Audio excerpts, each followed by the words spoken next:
Good morning, my Real News Media TV family. Thank you so much for tuning in this morning, and I'm wishing for everyone a wonderful and a productive day.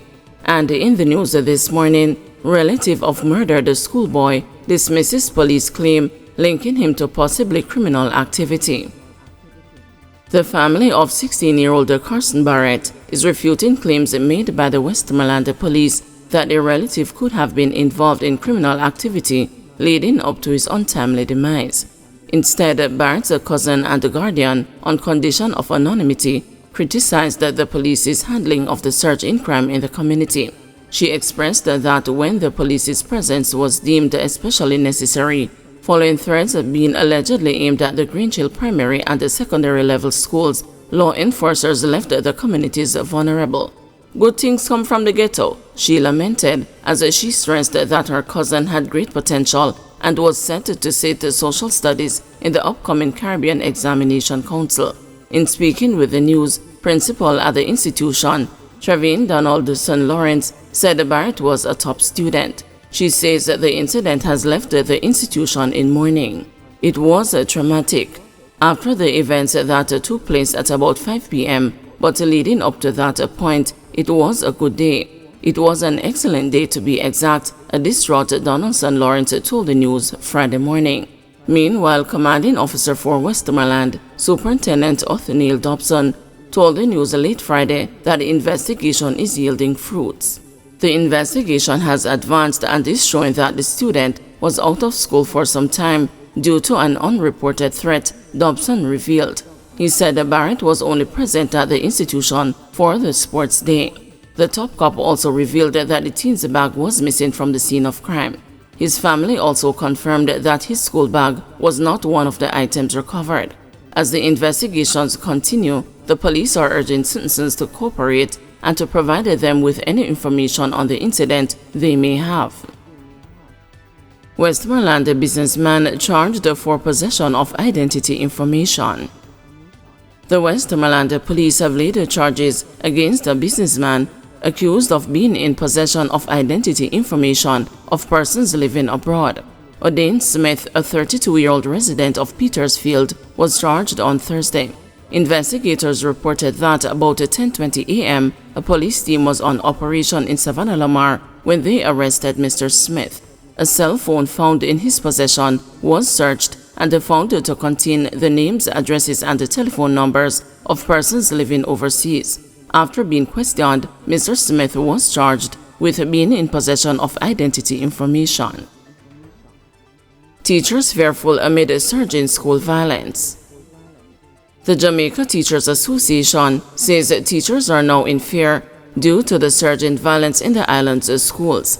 JTA President Leighton Johnson told the news that there is growing concern among the teaching cohort about the number of students involved in gang activities being allowed in schools among the student population.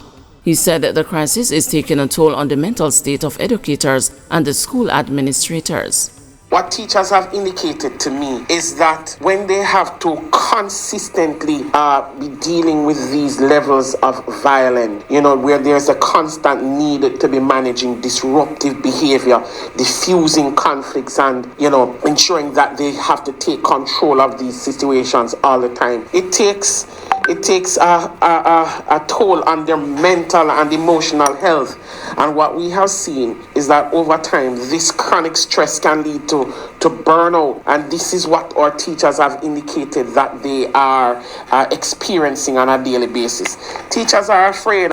In many instances, they know some of the student gangsters. They know who students are affiliated with. And they are afraid, apprehensive even, in approaching many of these students, in treating with the situations that these students bring.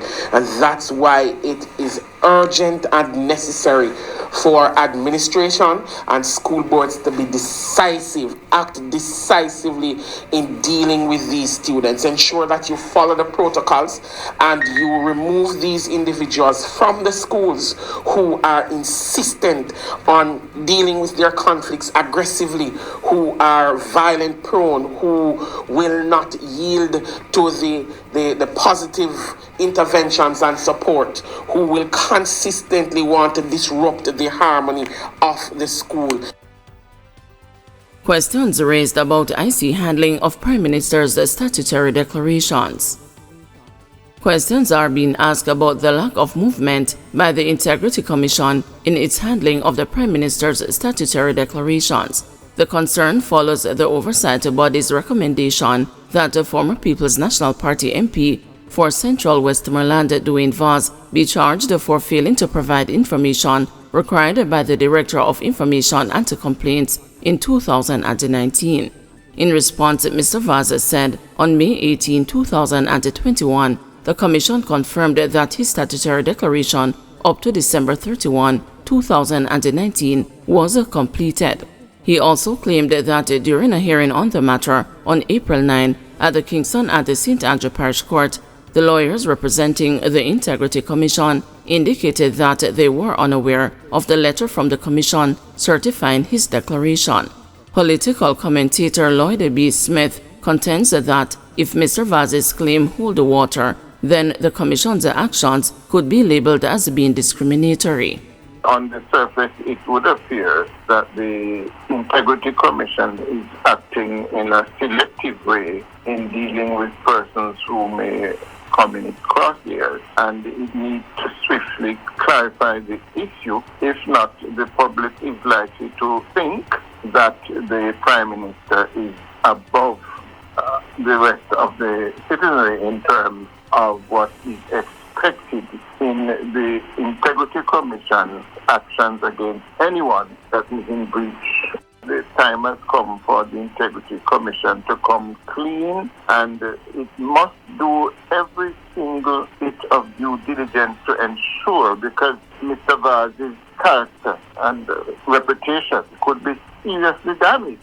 So I think the Integrity Commission needs to be more careful in how it sets about dealing with its investigations, and having done these investigations, carrying out whatever action it intends to do. There has to be a greater level of clarity, there has to be a greater level of probity. The big question, therefore, which the Integrity Commission needs to answer, and most urgently so, is why is it that it has not acted more decisively in dealing with problems relating to the Prime Minister's declaration, or the lack thereof. The Commission has said it has not been able to certify Prime Minister Andrew Holness's statutory declaration for 2021. Meadowbrook High student charged for physically assaulting schoolmate. A 16-year-old female student of Meadowbrook High School in St. Andrew has been charged after she was caught on a viral video physically assaulting another female student. This was disclosed Friday by Superintendent Sharika Service, head of the St. Andrew North Police. Superintendent Service told the news that the student was charged on Saturday with assault occasioning bodily harm and is to appear before the family court on May 13. In the viral video, the 16-year-old was seen repeatedly kicking and punching another student of the institution. The victim appeared to have been temporarily knocked unconscious after her head slammed onto the road surface during the violent assault. Even after she was knocked out, the 16-year-old continued to inflict blows on her defenseless schoolmates. Opposition urges government to prioritize safety of students and teachers. Amid the surge in violence in schools, the parliamentary opposition has called for the government to prioritize the safety and the well-being of students and the teachers in the country's educational institutions. In an open letter sent to Education Minister Favour Williams, opposition spokesman on education Damian Crawford warned that the escalating violence in schools is of grave concern to the public, parents, teachers, and the students. According to Mr. Crawford, despite repeated calls for action and the numerous recommendations put forward by the opposition, there has been a distressing lack of effective response from the government. He said that the existing crisis poses a great risk to the safety of children attending schools. Mr. Crawford submitted a number of recommendations to help stem the violence. He has recommended that the Ministry of Education adopt a zero-tolerance approach to violence in schools and promote a positive behavior. He also suggested that the police force be engaged to implement after-school mobile patrols in school areas, that the ministry provide comprehensive training for educators in behavior modification and intervention strategies, and increase the number of deans of discipline and guidance counselors to improve student support services. In addition, Mr. Crawford recommended that the Education Ministry revise the detention practices to focus on long-term intervention and offer special summer programs for students prone to violence.